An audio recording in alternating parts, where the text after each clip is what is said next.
दक्षिण स्वागत प्रणाम 1 2 3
ध्वजा प्रणाम 1 2 3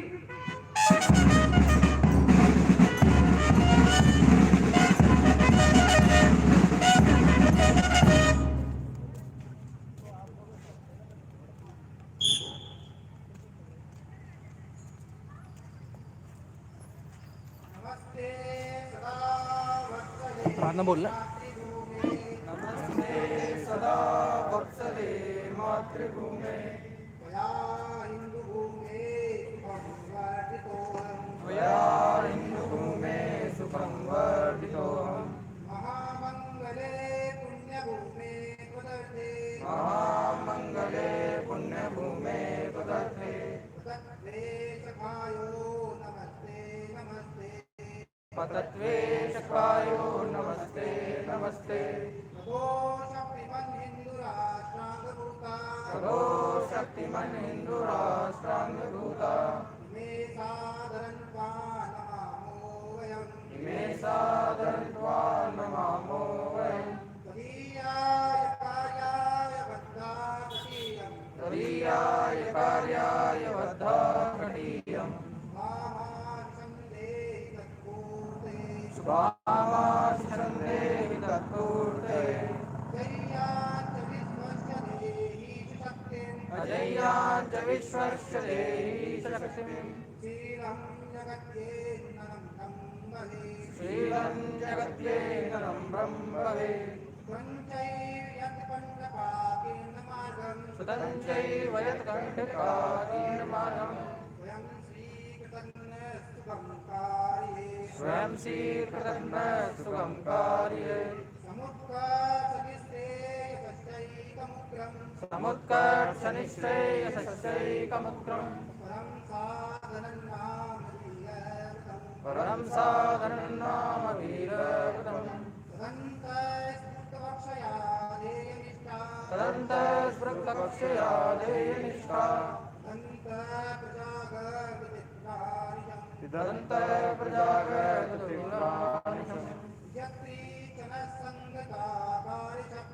विजत्री जनसङ्गताकारिशक्ते विधायास धर्मस्य संरक्षणम् परं वै भवन्मेतु मे तत्स्वराष्ट्रम् समर्था भवत्वा भारत माता की जय। ध्वजा प्रणाम 1 2 3 अब मैं आगंतुकों से निवेदन करूंगा कि वो अपने स्थान पर विराज सकेंगे। मंच पर आगंतुकों से निवेदन करूंगा कि सरस्वती माता के समक्ष दीप को जलाने पर इस कार्यक्रम का शुभारंभ करेंगे।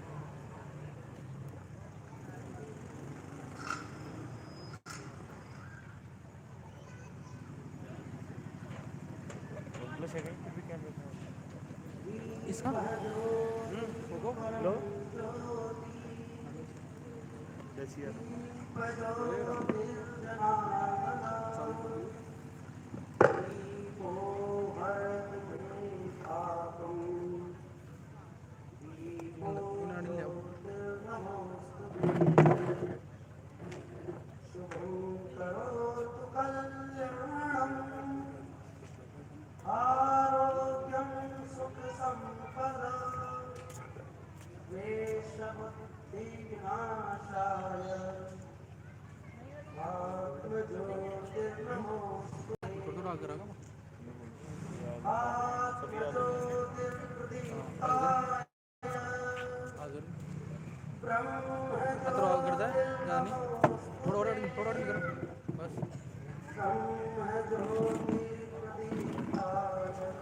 पीछे जाओ।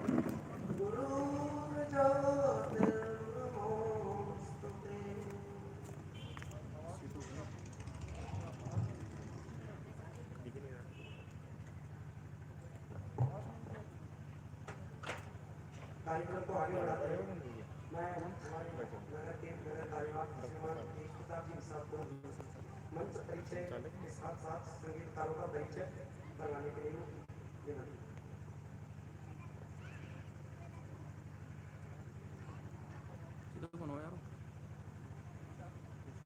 इस कार्यक्रम में अखिल भारतीय घोष दिवस एवं घोष वार्षिकोत्सव चोमू के अवसर पर सभी गणमान्य व्यक्तियों का मैं स्वागत और अभिनंदन करता हूं। आप सभी से मैं मंच पर उपस्थित अतिथियों का मैं आपसे परिचय करा देता हूं। आपके ठीक दाहिनी तरफ आपके ठीक माननीय डॉक्टर नरेंद्र कुमार जी सैनी, आप जो है बाल्यकाल से ही संघ के स्वयंसेवक हैं और आप एक राजकीय सेवा में एक बाल रोग विशेषज्ञ हैं। आप वर्तमान में सामुदायिक स्वास्थ्य केंद्र सामरोद में आप कार्यरत हैं और आप चोमू के माननीय नगर संघचालक के नाते अपने कार्य का निर्वहन करते हैं। उनके ठीक जो है बगल में विराजमान आदरणीय डॉक्टर शैलेंद्र कुमार जी, आप जो है एक प्रचारक हैं और आप संघ के तृतीय वर्ष शिक्षक हैं। आप IIT रुड़की से आपने शिक्षण प्राप्त किया। शिक्षण प्राप्त करने के बाद आप रुड़की नगर के देहरादून जिला प्रचारक रहे, दिल्ली के विभाग प्रचारक रहे, आप जयपुर प्रांत के सह प्रांत प्रचारक रहे और आप वर्तमान में जयपुर प्रांत के प्रांत प्रचारक के नाते हम सबका दर्शन करते हैं। उसके बाद अगला परिचय श्रीमान बुद्धि प्रकाश जी, आप जो है एक प्रचारक हैं और आप वर्तमान में जयपुर प्रांत प्रचारक के प्रांत घोष प्रमुख के नाते अपने कार्य का निर्वहन कर रहे हैं। आज ये जो कार्यक्रम हो रहा है, आपके ही मार्गदर्शनानुसार ये कार्यक्रम हो रहा है। अगला परिचय श्रीमान डॉक्टर ब्रिजमोहन जी सैनी, आप जो है राजकीय सेवा में प्रोफेसर पद से सेवानिवृत्त हैं और आप वर्तमान में जयपुर प्रांत के प्रांत सह और प्रमुख कार्य आप जो है देखते हैं। अब मैं मंच पर उपस्थित अपने अतिथियों से निवेदन करता हूं कि वो जो संगीतकार हमारे आए हुए हैं वीरभूम चोमू से, हमारे जो स्वरांजलि कार्यक्रम में पधारे संगीतकारों का श्रीफल और भगवा वस्त्र से स्वागत और अभिनंदन करें।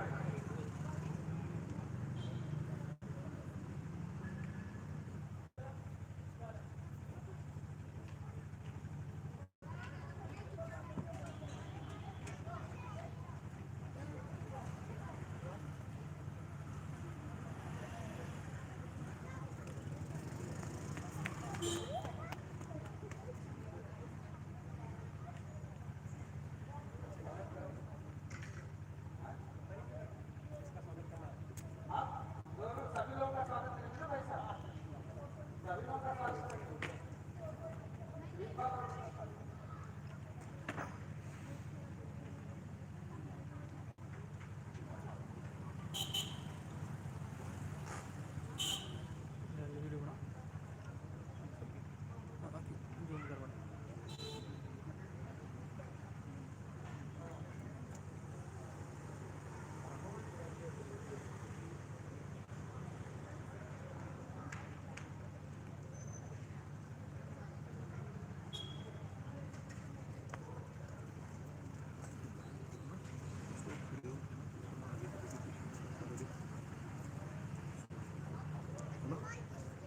दूसरी भी जा सकते हो आप जैसे पूरा इधर वाला है इधर वाला साइड में घूमते हुए कार्यक्रम में भी आप लाइव कर सकते हो ठीक है ना कार्यक्रम को आगे बढ़ाते हुए मैं श्रीमान हेमंत जी हिसाब से निवेदन करूंगा कि इस कार्यक्रम में हमारे वीर भूमि स्वरांजलि का जो कार्यक्रम है इसकी कार्यक्रम की प्रस्तावना हमारे सामने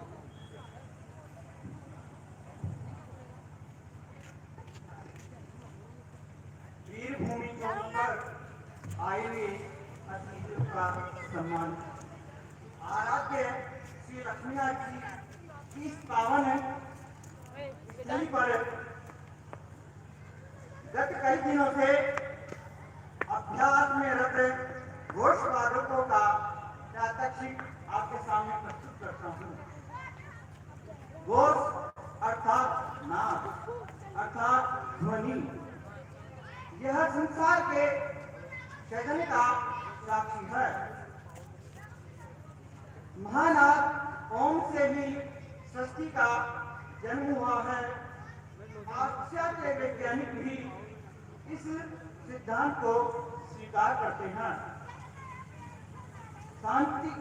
शांति काल में घोष का प्रयोग सहयोग, संस्कार एवं सहोदरा के भाव से निर्माण के लिए किया जाता है।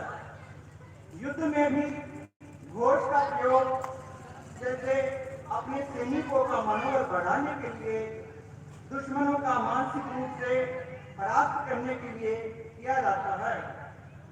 महाभारत के युद्ध में भगवान श्री कृष्ण ने पांचजन्य नामक शंख का उद्घोष किया और अर्जुन ने देवदत्त नाम शंख का घोष किया। राष्ट्रीय स्वयंसेवक संघ शारीरिक विभाग का घोष एक मुख्य अंग है। संघ में घोष का महत्व ठीक उसी प्रकार है जैसे वीर के माथे पर तिलक का होता है। रण संगीत का कार्यक्रम अभी प्रारंभ होगा। मैं घोष प्रमुख से विनती करता हूँ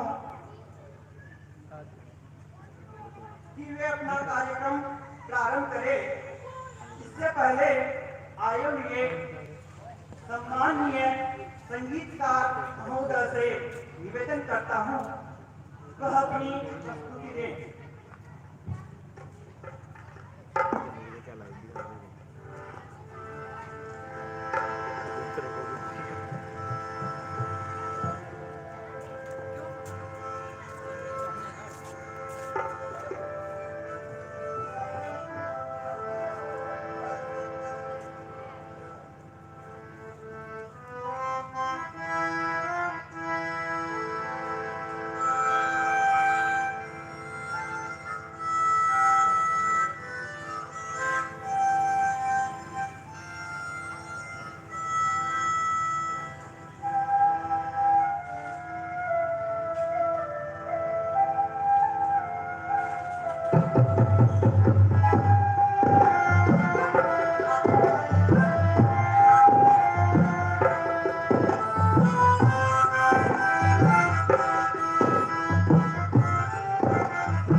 भारत माता की।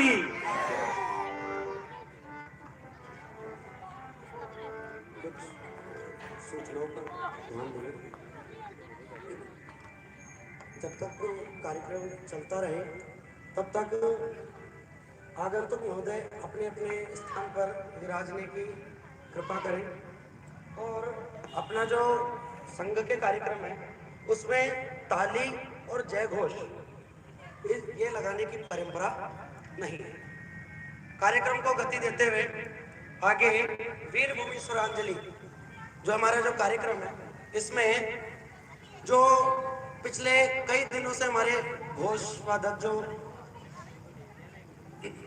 अभ्यास में रत हैं उनका प्रात्यक्षिक अब आपके सामने प्रस्तुत है। सबसे पहले वादन में शंख की रचना गायत्री का वादन होगा, फिर वंशी की रचना मीरा का वादन होगा और श्रृंग वाद्य में रचना भंगश्री का वादन होगा। इसमें बजने वाली मीरा रचना का निर्माण राजस्थान में ही हुआ है और यह भगवान श्री कृष्ण की परम भक्त मीराबाई के जन्म दिवस के उपलक्ष्य में और उनके जन्म दिवस को समर्पित की गई है।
आगे की रचनाओं में वंशी में शिवरंजनी रचना का वादन होगा, शंख में सोनभद्र रचना का वादन होगा और वंशी में तिलंग राग पर आधारित तिलंग रचना का वादन होगा।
आगे की रचनाओं में वंशी में भूप रचना का वादन होगा, शंख में किरण रचना का वादन होगा और श्रृंग में कर्नाट की रचना का वादन होगा। रचना कर्नाटकी का निर्माण कर्नाटक प्रांत के स्वयंसेवकों द्वारा किया गया।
आगे की रचनाओं में शंख में रचना उदय का वादन होगा, श्रृंग में तिलंग का वादन होगा और आनक में रचना भूप का वादन होगा।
आगे की रचनाओं में श्रृंग वाद्य में रचना शिवरंजनी और शंख में श्री राम का वादन होकर श्रृंग और वंशी दोनों में लीला रचना का वादन कृष्ण मुद्रा में होते हुए और अपने स्थान पर वादक बैठे।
कार्यक्रम को आगे बढ़ाते हुए मैं सूचना देना चाहूँ।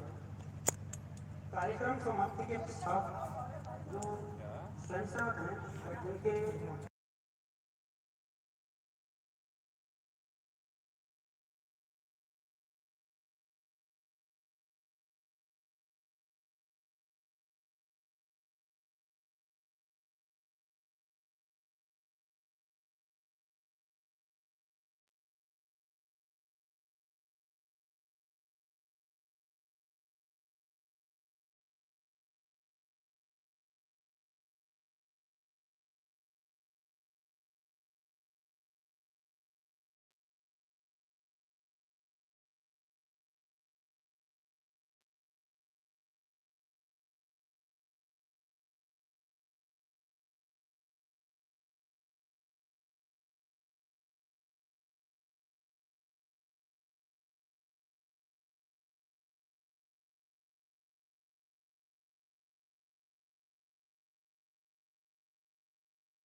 गणमान्य जन, माता बहने, नए पुराने स्वयंसेवक बंधु और जिनके कारण से हम सब लोग यहाँ एकत्रित हुए हैं और जिनकी सुंदर प्रस्तुति देखी, ऐसे सभी घोष के वादन में लगे हुए स्वयंसेवक बंधु, आज पवित्र दिन है, महाशिवरात्रि का दिन है और इस शुभ अवसर पर हम सब लोगों ने घोष की जो सुंदर प्रस्तुति दी, यहाँ जो सभी उपस्थित जन हैं, वास्तव में उन्होंने उत्साह और आशीर्वाद दोनों प्रदान कर रहे हैं। और आज का जो महाशिवरात्रि का दिन है, भगवान शिव की कृपा भी हम सबको मिलेगी। कुछ दिनों से सब लोग भगवान राम के काम में लगे थे, लेकिन इस बीच में भी इतनी मेहनत करके जो घोष का प्रदर्शन हुआ और बड़ी संख्या में हम सब लोग देखने के लिए उपस्थित हुए, वास्तव में सभी साधुवाद के पात्र हैं। हम सब भगवान राम की कृपा भी हम सबको प्राप्त हुई और आज शिव जी की कृपा भी हम सबको मिलेगी। संगठन के भाव में वास्तव में शिव परिवार का भी बहुत बड़ा महत्व है। जब हम पूरे शिव परिवार को देखेंगे तो अनेक प्रकार की विभिन्नताएं होते हुए भी तरह तरह से प्रकृति में जिनमें संतुलन नहीं रहता, लेकिन सब प्रकार के लोग एक तरह से एकत्रित होते हैं। भगवान शिव का वाहन नंदी है, उनके गले में सर्प है और माता पार्वती का जो वाहन है वो सिंह है। सिंह और नंदी का कभी मेल नहीं हो सकता। वास्तव में नंदी जो है सिंह का भोज्य है। इसी प्रकार जब गणेश जी को देखेंगे तो गणेश जी का वाहन चूहा है, मूषक है और शिव के गले में सांप है, वो भी विरोधी है। और कार्तिकेय का वाहन जो है वो मयूर है। मयूर और सांप का भी ऐसे ही भय रहता है। लेकिन सब लोग कैसे आनंद के साथ साथ साथ रहते हैं। वास्तव में यही संगठन का भाव है। जैसे यहाँ कला की प्रस्तुति हुई, जब किसी से हम बिल्कुल तन्मय हो जाते हैं। जयपुर में एक मूर्तिकार हैं, उन्होंने शिव परिवार का एक मूर्ति बनाई, सफेद पत्थर से संगमरमर से बनाई और लगभग बनाने में उनको 1.5 वर्ष लग गए। पहले अनुष्ठान किए, व्रत किए, उसके बाद पत्थर की पूजा किए, फिर अपनी कला में लग गए और ऐसे इसमें तत्चित हो गए कि उसमें से जो मूर्ति निकली बाद में इतनी सुंदर निकली कि उनके मन में भाव आया कि मैं इसको अब बिक्री नहीं करूंगा। लेकिन जो ही आता था उसका मुंह मांगा दाम लगाता था। अंत में उसको उन्होंने ढक दिया। तो वास्तव में अपने यहाँ की जो कला है, संगीत है, वो बाहर के लोग उसको नहीं समझ सकते। वो जो पश्चिमी संगीत है और जो भारतीय संगीत है, दोनों में बहुत अंतर है। अभी भी जब मंच पर भी अपने संगीतकार को प्रस्तुति दे रहे थे तो सब लोगों के मन में सब मन से प्रसन्न हो रहे थे, सब कैसे हिल रहे थे।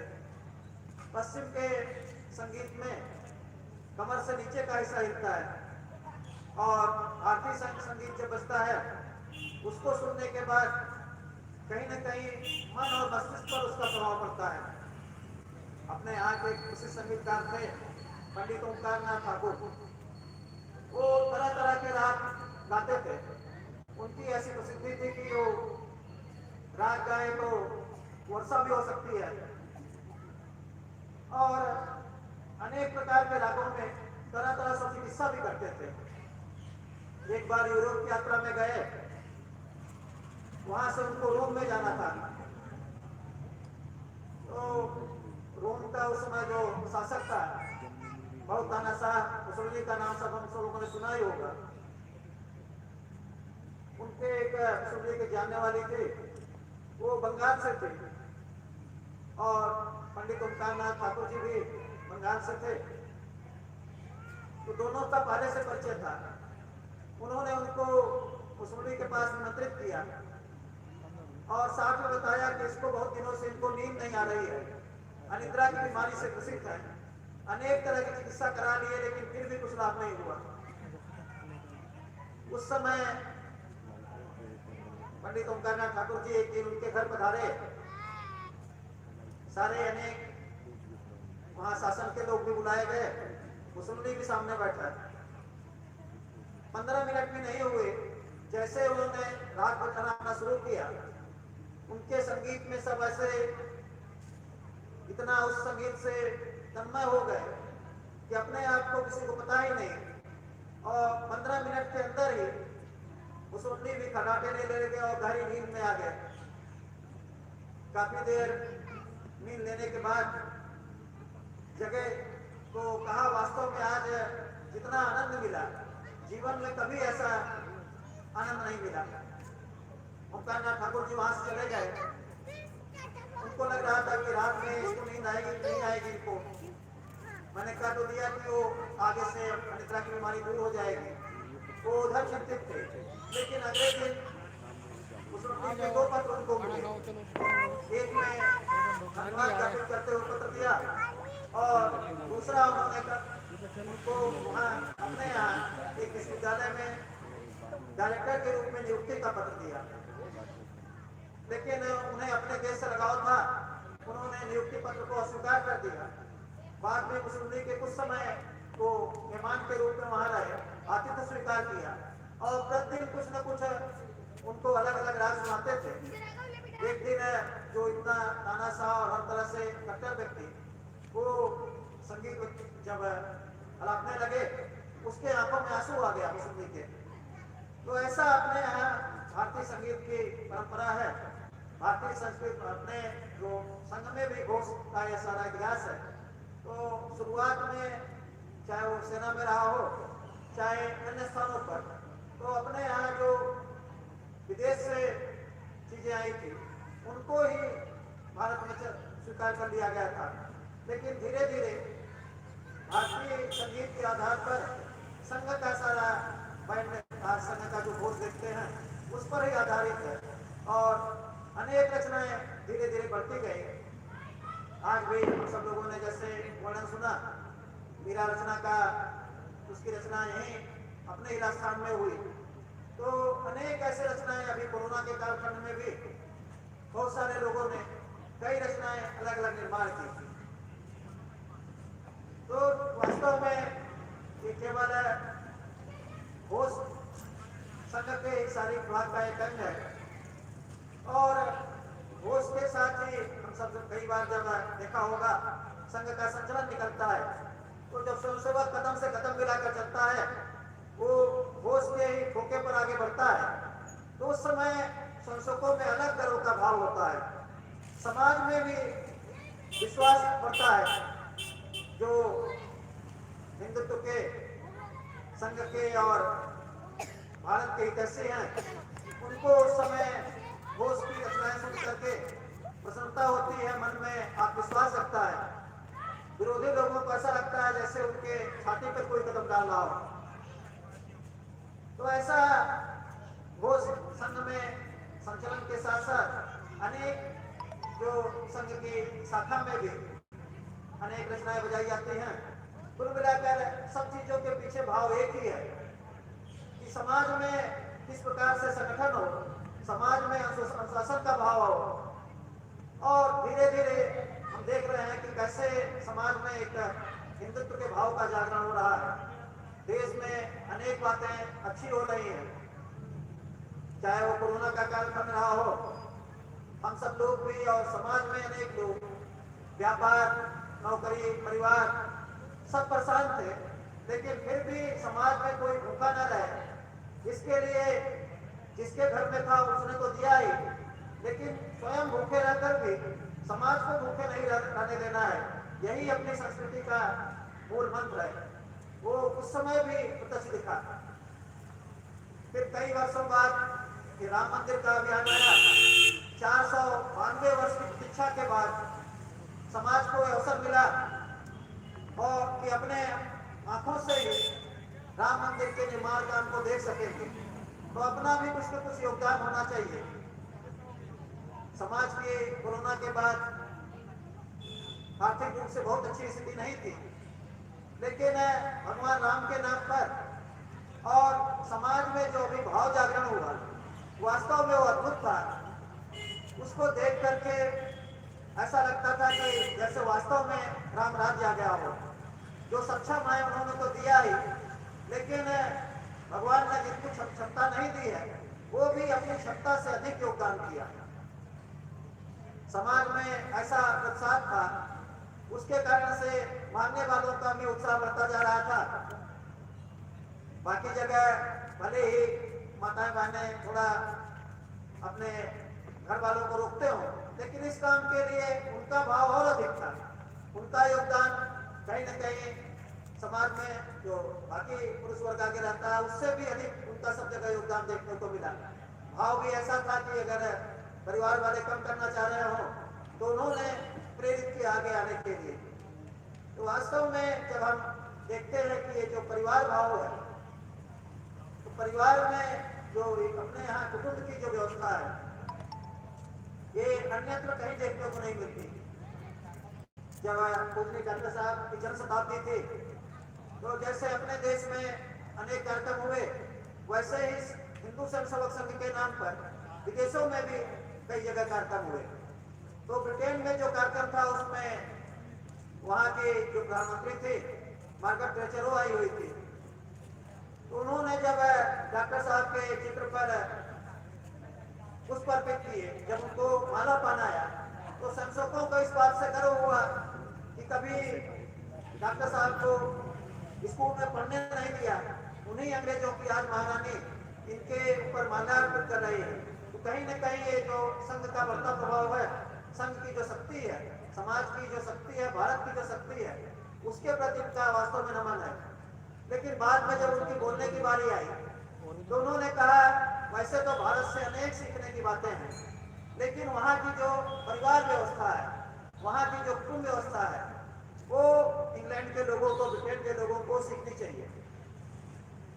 आज अपने यहाँ जो भारत के जीवन मूल्य हैं, वो चाहे योग हो, चाहे आध्यात्म हो, चाहे हो यहाँ की जो आयुर्वेद है, अनेक बातों को विदेशों में भी अनेक देश स्वीकार कर रहे हैं।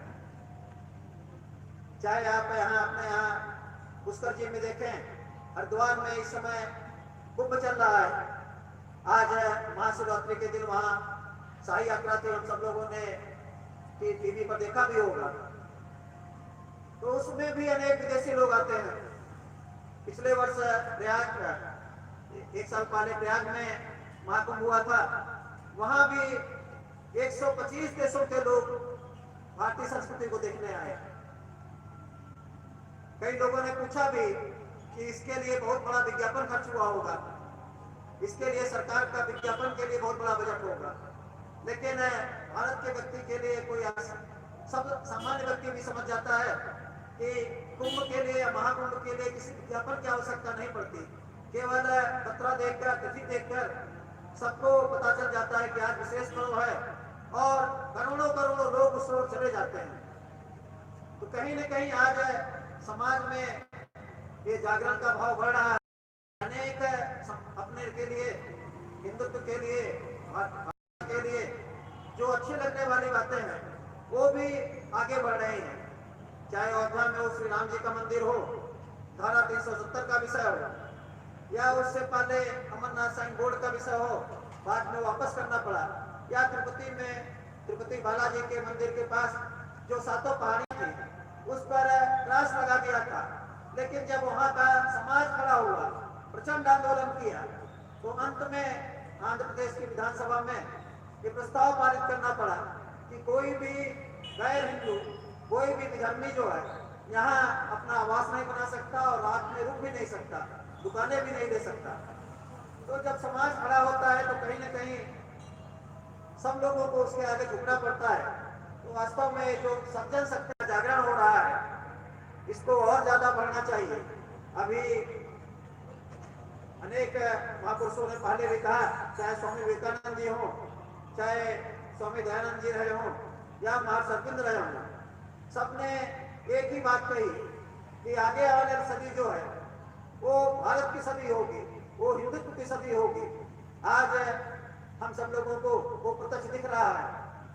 संघ के पूजनीय सरसंचालक रहे पूजनीय सुदर्शन जी, वो भी बोलना प्रारंभ कर दिए थे जब वो सरसंचालक थे 2009 से पहले, उस समय से ही कि महापुरुषों ने जो कहा है वो बात कभी असत्य नहीं होती। तो कहा करते थे कि 2011 से भारत का उत्कर्ष प्रारंभ होगा और 2020 तक वो प्रत्यक्ष दिखना प्रारंभ हो जाएगा। तो उस समय हम सब लोगों को विश्वास नहीं होता था। कई लोग कहते थे पूज्य सुदर्शन जी को ये बात नहीं बोलनी चाहिए, अभी तो हो सकता है कि लंबा समय लगे परम वैभव पाने पर, या भारत माता को फिर से विश्व के सिंहासन पार होने में समय लगेगा। लेकिन आज जैसे देश में घटनाएं घटित हो रही हैं, देश का गौरव जैसे बढ़ रहा है, भारत का सम्मान बढ़ रहा है, भारत के लोगों का सम्मान बढ़ रहा है, चाहे आर्थिक रूप से चाहे सामरिक रूप से, धन वैभव में, सब में भारत की स्थिति मजबूत हो रही है। और भारत किसी भी देश में भारत के संबंध भी प्रगाढ़ हो रहे हैं, तो उसको देखकर लगता है कि हम संघ की प्रार्थना में जो बोलते हैं कि परम वैभव नेतस्व राष्ट्र, तो वास्तव में वो भी दिन जल्दी ही देखने को मिलेगा। और 14 अगस्त को हम लोग अखंड भारत संकल्प दिवस मनाते हैं।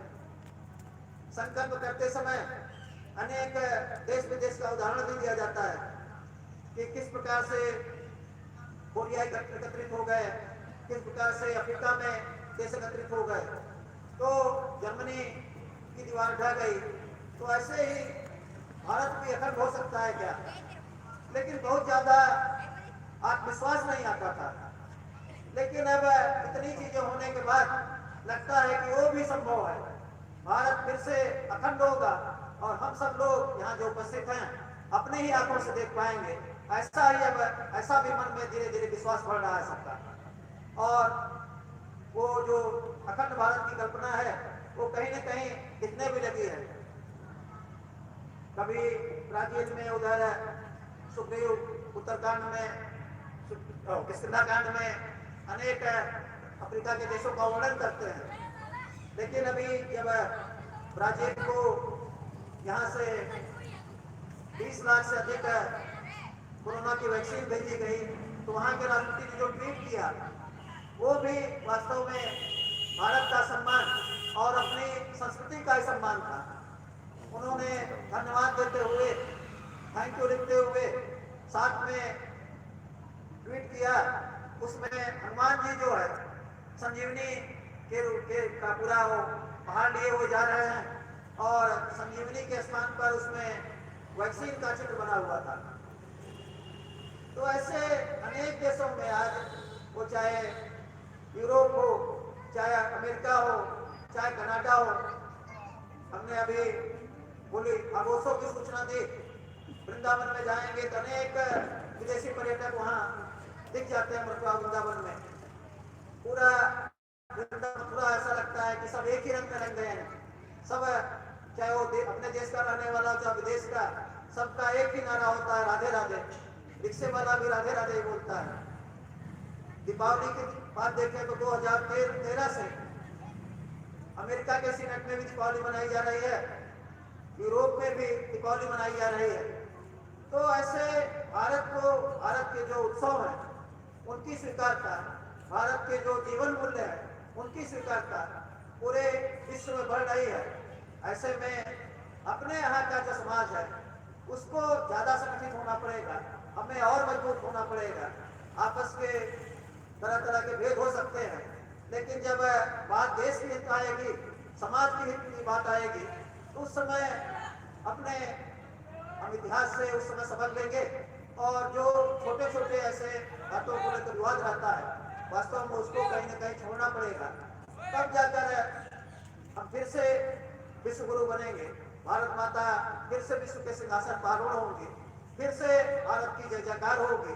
और हम जो भारत माता की जय वंदे मातरम बोलते हैं, वो वास्तव में पूरा विश्व उसको बोलेगा।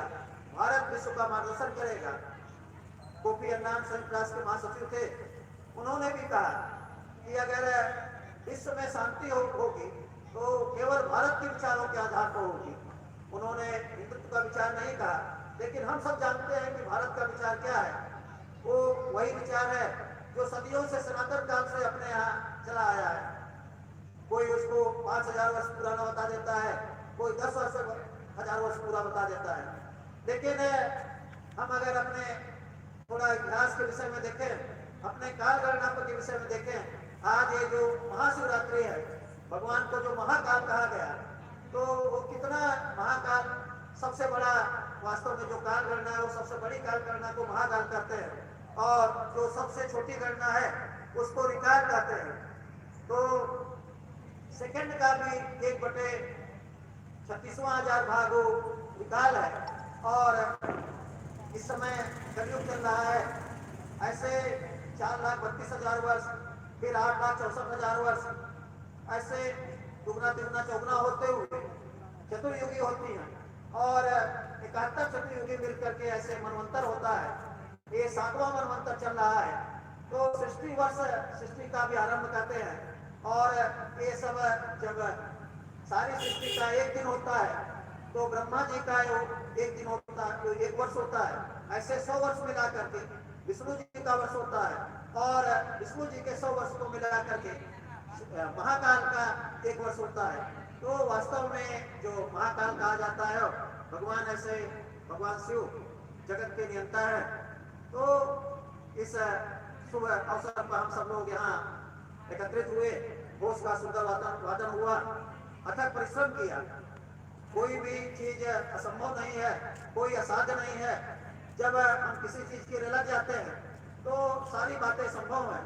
तो आज संसदों का यहाँ परिश्रम देखकर लगता है कि हम कभी स्वर गोविंदम में 1000 से अधिक का लक्ष्य था, और 1200 लगभग पहुंचे थे। फिर बीच के कालखंड में थोड़ा कहीं न कहीं उसमें कमी आई होगी, लेकिन आज का उत्साह देखकर जैसे चोमू नगर में यहाँ प्रदर्शन हुआ, वैसे ही अपने पूरे जिले का भी होगा। और जिले का जब संचलन निकलेगा तो घोष वाद्यों का भी संचलन, वो भी एक अच्छी उपस्थिति के साथ हो सकता है। उसके लिए यहाँ से जो प्रगत वादक है उनको पूरे जिले में सिखाने के लिए जाना पड़ेगा। वाद्य सबका अपना अपना होगा, तो अच्छी कम से कम 500 संख्या का ऐसा जिले का भी घोष का संचलन निकल सकता है। असंभव कुछ भी नहीं। और अभी की जैसी घटनाएं घटित हो रही हैं, उसको देखकर तो अब कोई भी बात असंभव नहीं है। अपने ही जीवन काल में हम सब लोग सारी बातें देख पाएंगे। आगे इसी प्रकार से अगर सब जन शक्ति को लेकर, समाज को साथ लेकर, माताएं बहनों को साथ लेकर आगे बढ़ते रहे, तो आने वाला समय फिर से हिंदुत्व का समय होगा, और चारों ओर हिंदुत्व की जय जयकार होगी। इतना ही निवेदन करके अपनी बात पूर्ण करता हूँ।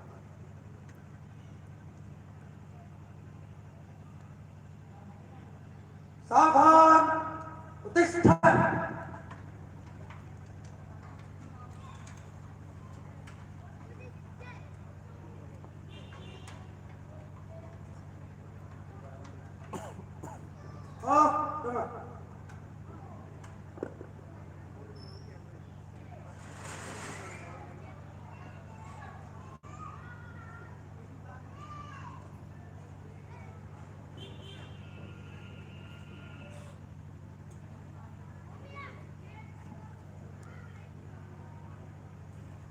संघ तक्षण।